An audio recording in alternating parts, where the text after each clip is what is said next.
All right. I've been asked some questions, so on Mass attendance, so let me just clear this up. I'm just going to read from a moral manual. It's written by Father Henry Davis, a Jesuit. The imprimatur's like 1948, 1949. Nothing's changed in the requirements since then. Okay, so he's talking about for the right assistance at or hearing of Mass. And he says, bodily presence must be continuous during the Mass from the beginning to the last Gospel exclusively. The faithful are obliged to hear the whole of Mass without even the smallest omission. But very often it is not at all heard, and it may be reasonably asked, both by those who would not willingly disobey the Church in a serious matter, and by negligent Catholics, what omission would be, in the common opinion of moral theologians, a serious omission. It is a grievous sin to omit a notable part of the Mass, either in view of the mount, that is to say a third part, or of the dignity.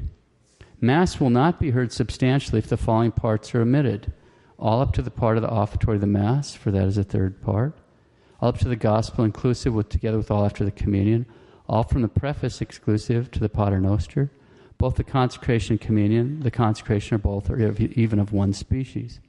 If a notable part of the Mass is missed, that amount of another Mass should be heard if possible, but it is commonly held that consecration and communion should be in one and the same Mass. If only a small part of Mass is omitted outside the consecration, there is no obligation to make up that amount by hearing the corresponding part of another Mass. Involuntary absence during either consecration or communion would certainly not impose the obligation of hearing in another Mass. Involuntary absence, if you're taking a child out, that's an involuntary absence. You're not missing Mass. You're taking care of that child because the child needs care. That's okay. You're not missing Mass. We just heard the story of the Good Samaritan. If you're on the way to Mass and there's somebody broke down in a wreck and you stop and you're getting everything, by the time the ambulance go and all that, you've missed Mass. You didn't miss Mass. Because you can't drive by like the priest and Levite and the Samaritan. Oh, they're dying. Oh, well, I've got to get to Mass. You just stop and take care of that right then, and you didn't miss Mass. It's a positive obligation. If the kids are all sick and only one parent can get to Mass, then the one that's taking care of the sick, they didn't miss Mass, because you have to do those kind of things. It's a positive obligation. Negative commandments, you're never excused. Like when God says, thou shalt not commit adultery, there's not a little drop down, on that one.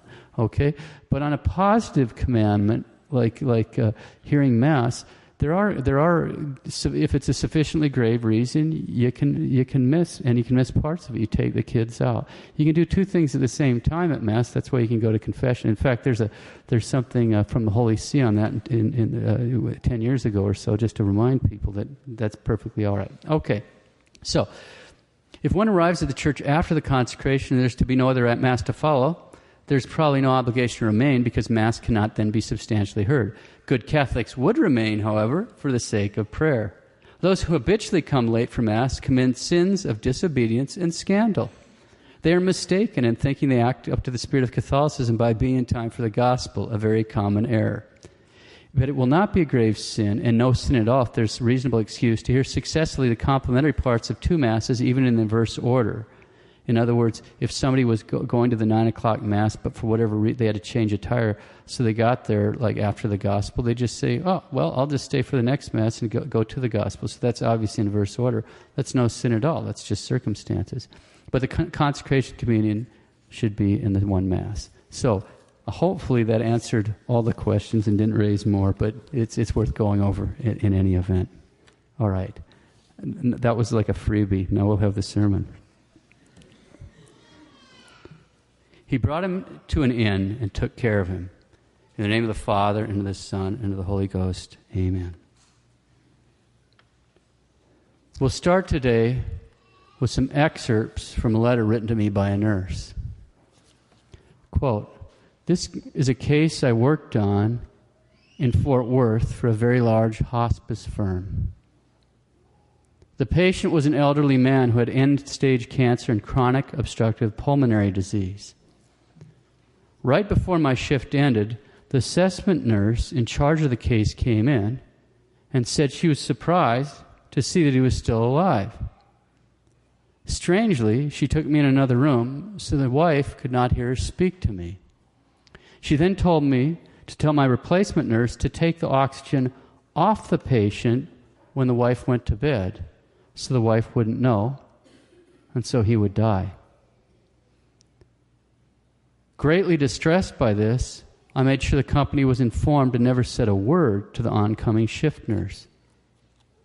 I thought this nurse case manager would be terminated from her job for wanting to euthanize a patient. Sadly, I was wrong. Close quote. She has 3 more stories along the same lines, one with not such a good ending. Thankfully, that patient wasn't killed. But the point here is that they actually are killing people, deliberately killing people, not just in Oregon and Washington and Montana where they have doctor-prescribed suicide. They're killing people. You've all heard about Terri Schiavo. That's going on every day in many hospice situations and in many hospitals. We priests see this more often than you might think. And many times there isn't a thing that we can do about it. But there's something that you can do about it. And everyone needs to listen carefully what we're going to say here, and then you need to take the action, the course of action that we're going to explain at the end of the sermon. Before we go any farther, let's back up and make sure we have a good hold on the basic teaching of the church, and then we'll go forward from there. So this is just going to be a flying trot. Okay, first, church teaching on euthanasia, so-called mercy killing. In May of 1980, the Holy See issued a document entitled Declaration on Euthanasia. Some excerpts. Quote, "No one," by no one they mean no one can in any way permit the killing of an innocent human being, including a person who is dying. No one is permitted to ask for this act of killing, either for himself or for another person entrusted to his care. Nor can he consent to it, either explicitly or implicitly, nor can any authority legitimately recommend or permit such an action. For it is a question of the violation of the divine law, offense against the dignity of the human person, a crime against life, an attack on humanity." Close quotes. Next, the church teaching on ordinary and extraordinary care. With respect to medical issues, Catholics generally realize when they're sick or ailing or even dying, they have to accept what we call ordinary care, but they are free to refuse extraordinary care. They're free to accept it too, but they're free to refuse extraordinary care. But Catholics are often confused about the difference between ordinary care and extraordinary care, and there's more than one reason for this. As you're going to see, what we mean by ordinary care and extraordinary care is not the same thing that the medical community means by it. They're not wrong. They just use the terms but have a different significance for it. It's not wrong. It just doesn't mean what we mean when we're talking about Catholic moral teaching. So we'll go through the Catholic moral teaching, and then we'll see how the medical community uses it, and you'll see where the confusion can arise. Okay. We're going to quote from an excellent document written in 1974 by the Florida bishops, the pastoral letter on death and the care of the dying. Quote, "Ordinary means for preserving life include not only food, drink, and rest, but also in terms of hospital practice, all medicines, treatments, and operations which offer a reasonable hope of benefit for the patient and which can be obtained and used without excessive expense, pain, or other inconvenience." Close quote. Now we also have papal teaching on this. On March 20th, 2004, Blessed John Paul II stated, quote, "The sick person in a vegetative state, awaiting recovery or a natural end, still has the right to basic health care, nutrition, hydration, cleanliness, warmth, etc., and to the prevention of complications related to his confinement to bed." In other words, you have to move him or you get bed sores. He also has the right to appropriate rehabilitative care and to be monitored for clinical signs of eventual recovery. I should like particularly to underline how the administration of water and food, even when provided by artificial means, for example, a tube, always represents a natural means of preserving life, not a medical act. Its use, furthermore, should be considered in principle ordinary and proportionate, and as such morally obligatory, insofar as it consists in providing nourishment to the patient, alleviation of his suffering. Close quote, the Vicar of Christ. Now, that last part, it's important to understand. So there may be, he's speaking of a particular situation where it might not be obligatory to provide food and water. What would that situation be? He's saying when it is not nourishing and alleviating the suffering. In other words, if a person's actually dying right then and now, or let's say their kidneys have crashed, so food and water, whether by mouth or tube feeding at that moment, would not be called for precisely because they're no longer nourishing or hydrating the person. They'd actually be harming the person in that one kind of a situation, if that makes sense what I'm saying there. So that you don't, his kidneys have totally crashed, you don't just have to keep pouring the fluid in and he just starts ballooning out. That's not necessary. But other than that particular kind of situation, they're actually dying. Not like they're going to die. Yeah, we know that. We're all going to die. But I mean, they're actually dying right then or something. That's it. Okay. So, what the church means by ordinary care is food, drink, rest, warmth, basic hygiene, reposition, or movement. Same thing. Every one of those things you give to a little baby. This is not rocket science. I'll do that again. Food, drink, rest, warmth, basic hygiene, reposition, or movement. Then all medical procedures which offer a reasonable hope of benefit and which don't cause excessive expense, pain, or other inconvenience. That is what the church means by ordinary care. And this is also where common sense and Christian morality come crashing just headlong into our insane American legal system. An executive director of Patients' Rights Council, Rita Marker, she's a wonderful Catholic grandma, a really sharp lawyer who spent decades fighting the proponents of euthanasia. She points out, quote, food and fluids, especially provided by tube, are considered medical treatment from a legal standpoint. Whether one agrees or disagrees with this, and I certainly disagree with it, and obviously to the church, because the Pope just made clear that's not it. But she says, whether one agrees or disagrees with it, it is entrenched in the law. Close quote. Everybody needs to understand that. Food or fluids, especially provided by tube, are considered medical treatment from the legal point of view. Well, who cares if food and fluids aren't taken by a spoon or whatever? Every baby started off that way, as I recall, and whether he's nursing or using a bottle, I don't think a bottle was just some kind of extraordinary medical treatment when you give a baby a bottle. But just when this media circus was around, they were the state-sponsored execution of Terri Schiavo there, the court-ordered murder of her. I just thought, I can't believe this. So I called one of my godsons. At that time, he was 11 years old, out on a ranch in a very remote part of Montana. And sure enough, at that age, he was already tubing calves and lambs. Okay, it was no surprise to find that out. Like most Montana ranch kids of his age, he knew how to tube calves and lambs as they needed. There's a kid 50 miles from town in Garfield County, Montana. So if an 11-year-old boy from way out in the Tules already has the necessary veterinary skills and expertise to tube calves and lambs, then you aren't going to convince me one little bit that tubing a human being that needs it is some sort of extraordinary, high-tech kind of medical procedure. It's just taking care of one of our sick brothers and sisters, and that's all it is. Okay, so what have we seen? We've seen that ordinary care means food, drink, rest, warmth, basic hygiene, repositioning or movements, all medical procedures which offer a reasonable hope of benefit and which don't cause excessive expense, pain, or other inconvenience. We've also seen that despite common sense and authoritative teaching of Christ's church, from a legal standpoint in these United States, food and fluids, especially provided by tube, are considered medical treatment. We also saw that in certain situations, as the circumstance like someone's dying actually right then and there, or perhaps their kidneys have totally crashed, food and water, whether by mouth or tube feeding, would not be called for precisely because they're no longer serving their function of nourishing or hydrating the person. Okay, so that's ordinary care. What do we mean by extraordinary means?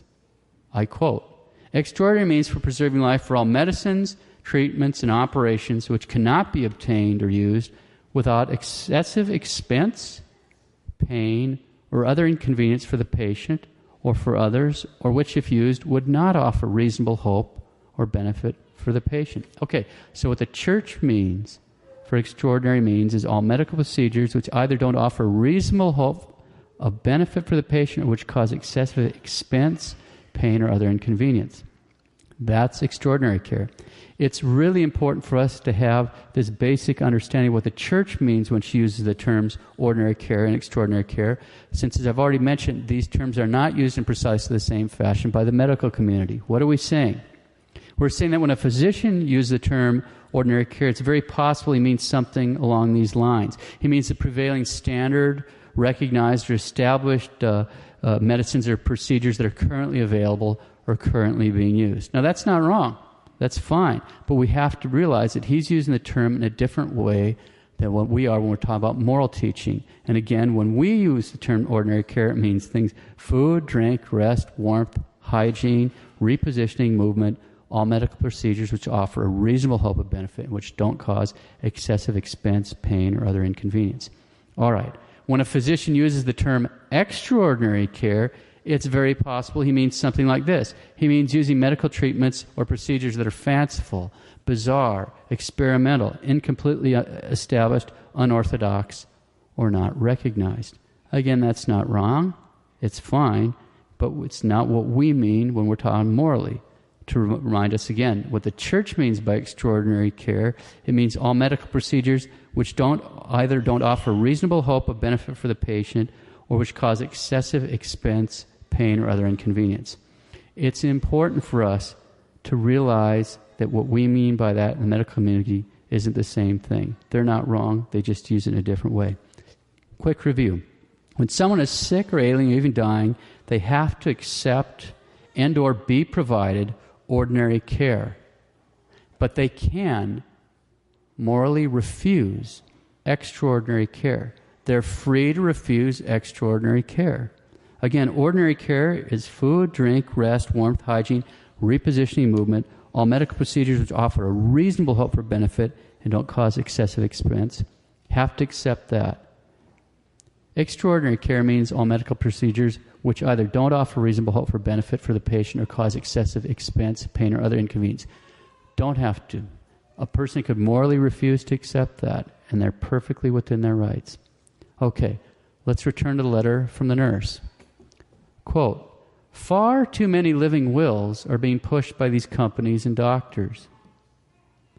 I would encourage everyone to get pre-printed medical power of attorney to fill out, designating somebody truly Catholic as your decision maker. They don't necessarily have to be Catholic. They just have to be a good advocate. I'm going to insert this. They have to be a real advocate, and they have to be willing to follow these kind of teachings. You could have somebody that isn't, maybe you're married to somebody that isn't Catholic, but you know they'll respect this. That's fine. They have to be somebody that's assertive. You don't want a Casper milk toast when you're in this. This is somebody that has to be assertive. Okay. Make sure you know what they believe. If you are to trust them, it's a very important task. Not all Catholics value life from conception to death. Never sign a DNR. That's a do not resuscitate order. Close quote. So never sign a living will and never sign a DNR. We're going to unfold this as we go. Read a marker. Quote, removing food and water because the person is considered burdensome or better off dead is legally permitted. Think about that. And we've seen it. I haven't asked Father this morning. I know I've seen it. I've seen it with a friend of mine. And what a thing you could do. They thirst him to death. They keep jacking up the morphine bit by bit. It's common. Removing food and water because a person is considered burdensome or better off dead is legally permitted. Nowadays, healthcare providers are more likely than not to suggest, and in some cases pressure patients or their decision makers to authorize withholding or withdrawal of the medical treatment of foods and fluids. That is another reason why it is so important that a person be assertive regarding his or her own rights and name an agent in a durable power of attorney for health care who can be assertive on the person's behalf. Close quote. Do not sign a living will, do not sign a DNR, And do give someone reliable, someone you can literally trust with your life, someone that will follow the teachings of the church, your durable power of attorney for medical care. Okay? Now, what does all this mean? Let's pause and define some terms so we can see what it means. First off, what is an advance directive? Quote, an advance directive is a document by which a person makes provision for healthcare decisions in the event that in the future he becomes unable to make those decisions. There are two main types of advance directives, the living will and the durable power of attorney for health care. There are also hybrid documents which combine elements, close quote. Okay, another important point, quote, some facilities, particularly nursing homes, erroneously tell patients they must have an advance directive. And many facilities assume that they are required to offer patients an advance directive, usually a living will, to sign at the time of admission, when the patient is naturally under stress and filling out a myriad of other paperwork. Sometimes patients who are anxious to complete admission procedures sign every paper placed before them. This could result in signing a living will without even realizing it until it's too late. That is why it is extremely important to read documents before signing them. Although it is certainly prudent to have an advance directive, both federal and state laws prohibit health facilities from requiring anyone to have signed an advance directive. If you or a loved one are told that an advance directive must be signed before care and treatment can be given, courteously but firmly explain that such a requirement is a violation of the law. Close quote. So I called home, had my parents check at the local hospital. Sure enough, sometime in the process, they had a living will sign. Get that and rid of that. They did. We're about to see why it's so important not to sign a living will, but first we better ask, what is a living will? Quote, a living will is the oldest type of health care advance directive. It is a signed, witnessed, or notarized document called a declaration or directive. Most declarations instruct an attending physician to withhold or withdraw medical interventions from its signer if he is in a terminal condition and is unable to make decisions about medical treatment. Since an attending physician who may be unfamiliar with the signer's wishes and values has the power and authority to carry out the signer's directive, certain terms contained in the document may be interpreted by the physician in a manner that was not intended by the signer. Family members and others who are familiar with the signer's values and wishes have no legal standing to interpret the meaning of the directive, close quote. Everyone, I hope, heard that. Certain terms contained in the document may be interpreted by the physician in a manner that's not intended by the signer. And family members, other people that are familiar with the signer's wishes, have no legal standing to interpret the meaning of the directive. Do not sign a living will. It can be interpreted in ways that are actually contrary to your wishes and the teaching of Holy Mother of the Church. Case in point. Quote, Mary Jo Estep, a very active retired school teacher, broke her hip.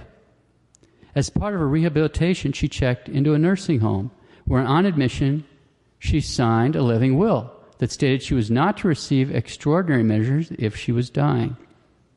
A few days before she was to go home, a tired nurse gave Miss Estep the wrong medication. A mistake that could have been easily reversed at a local hospital emergency room. But that didn't happen. Instead, a doctor wrongly interpreted her living will to mean that Estep would not want treatment. By evening, she was in severe distress with her blood pressure failing and pulse weakening. She died that night. Legal experts in Washington later said that Estep's case found into the murky and untested realm of state law. Eventually, the case was resolved when the nursing home was fined $2,500 for a medication error. Close quote. Well, that's just beautiful. That's just beautiful. So she's dead. Do not sign a living will. It can be interpreted in ways that are actually contrary to wishes and to the teaching of the church. Be careful, really careful when being admitted, nursing home or hospital, as they may very well try to get you to sign one as part of the missions process. Okay, now what do we mean by a durable power of attorney for health care, the other kind of advance directive. Quote, a durable power of attorney for health care is a signed, witnessed, or notarized document in which the signer designates an agent to make health care decisions if the signer is temporarily or permanently unable to make such decisions. Unlike most living wills, the durable power of attorney for health care does not require the signer have a terminal condition. An agent must be chosen with great care, since the agent will have great power and authority to make decisions about whether health care will be provided, withheld, or withdrawn from the signer. It is extremely important that the signer carefully discuss his values, wishes, and instructions with the agent before and at the time the document is signed. Such discussions may also continue after the document is signed. It is also important that the agent be willing to exercise his power and authority to make certain the signer's values, wishes, and instructions are respected, close quote.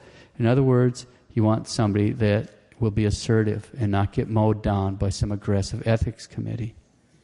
You can get a durable power of attorney for health care, which is called the Protective Medical Decisions Document. This is the Texas version, from the Patients' Rights Council.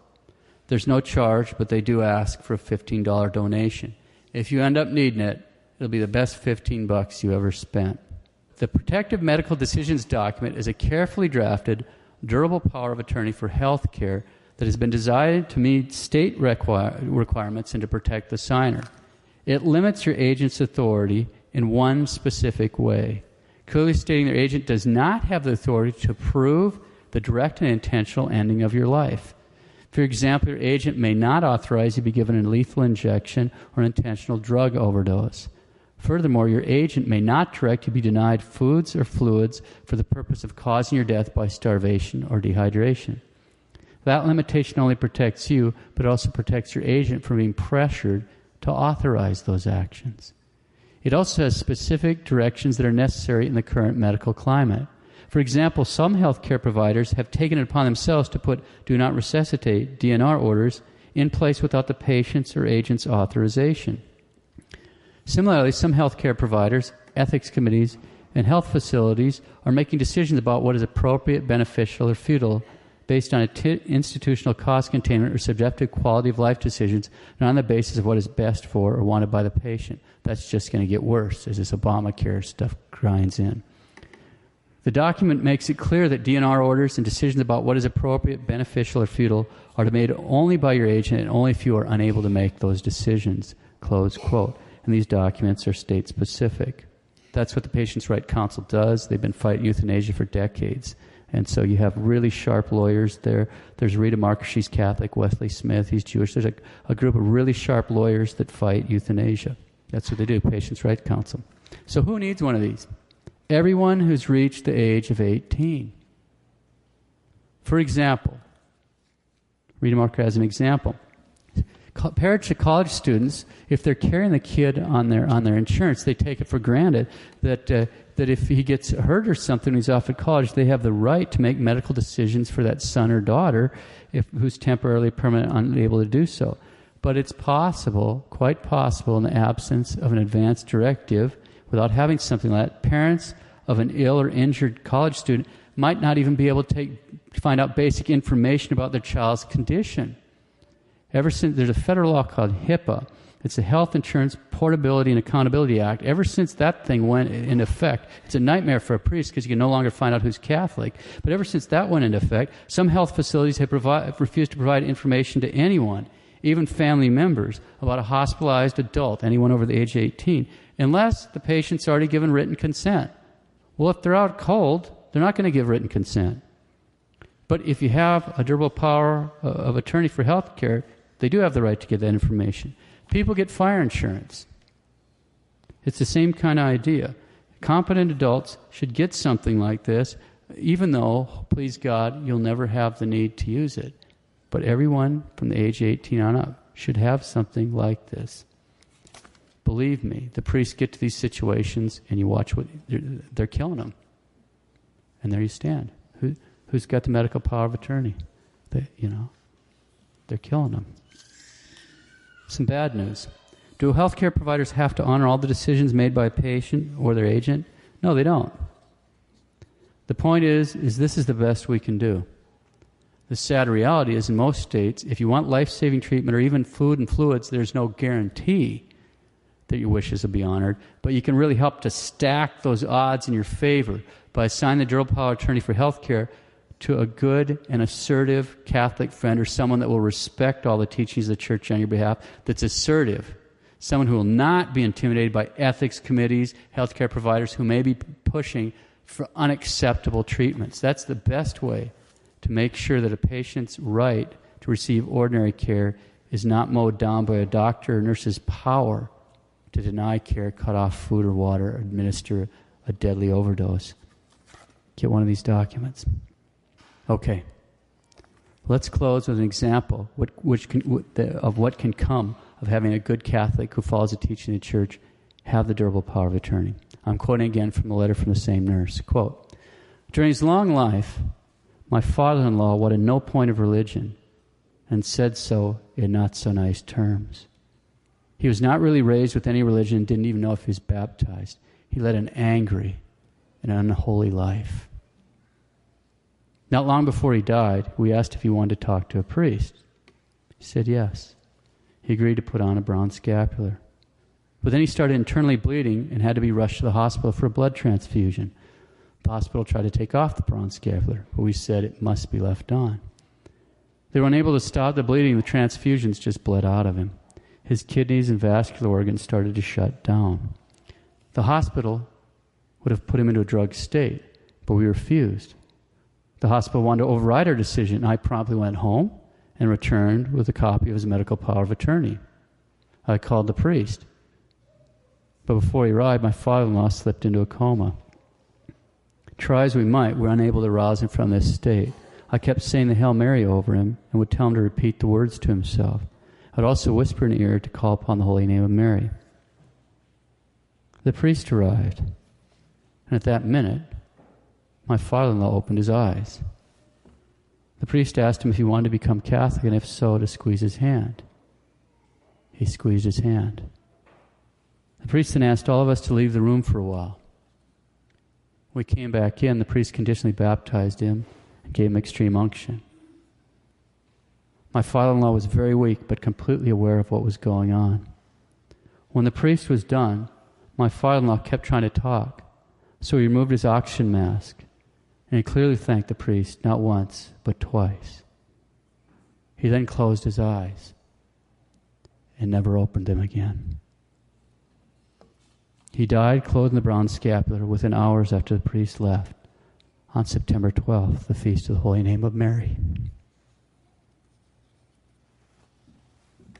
If we would have allowed him to have all the morphine and other drugs the hospital wanted to give him, he would not have been in a lucid state.